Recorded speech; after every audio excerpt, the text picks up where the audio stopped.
if it's a free democratic society, there are many different movements within the society.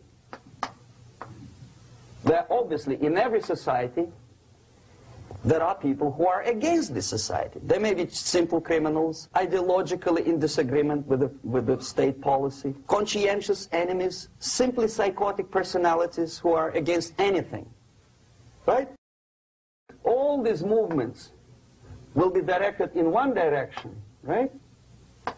This is the time to catch that movement and to continue it until the movement forces the whole society into collapse, into crisis. We don't stop an enemy. We let him go. We help him to go in the direction we want them to go. Okay? Obviously, there are tendencies in each society, in each country, which are going to opposite direction from the basic moral values and principles. To take advantage of these movements, to capitalize on them, is the main purpose of the originator of subversion. So we have religion, we have education, we have social life, we have power structure, we have labor relations, unions, and finally we have law and order. 1, 2, 3, 4, 5, 6. Okay? These are the areas of application of subversion. What it means exactly?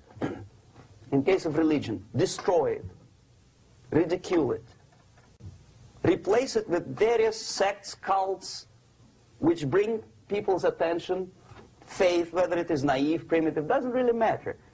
As long as the basically accepted religious dogma is being slowly eroded. Education. Distract them from learning something which is constructive, pragmatic. Teach them history of urban warfare, natural food, home economy, your sexuality, anything, as long as it takes you away. Okay? Social life.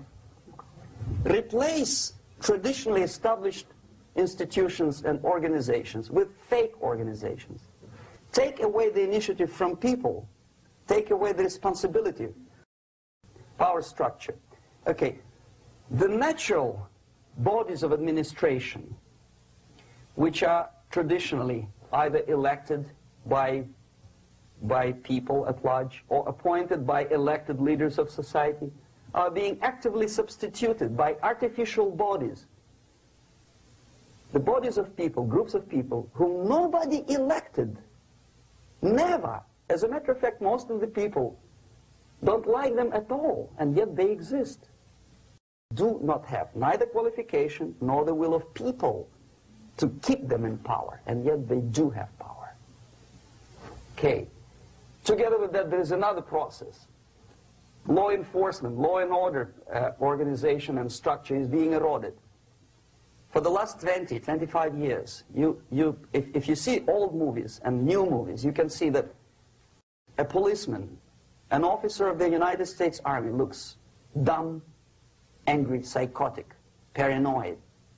A criminal looks nice, and he's unproductive only because society oppresses him. A policeman is a pig, rude policeman. He abuses his power. No? A generalization like that. The hatred, the mistrust to the people who are supposed to protect you and enforce law and order. Moral relativity. Okay, labor relations. At this stage, within 15 to 20 years, we destroy the traditionally established links of bargaining between employer and employee. Millions of people suffer from that strike because economy now is interdependent. It's intertwined like one body. What is the motivation for strike? Improving of workers' condition? No, obviously it's not. Then what is it? Ideology. To prove to these capitalists. And the obedient horde of workers, like sheep, follow these people. And they cannot disobey. Why? Because if they do, you know what happens to them. Pickets.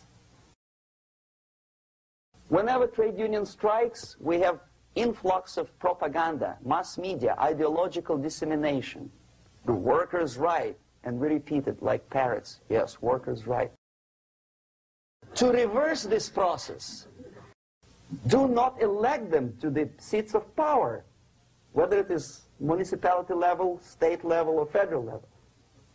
It has to be beaten in the heads of American voters that a person like that in the seats of power is an enemy.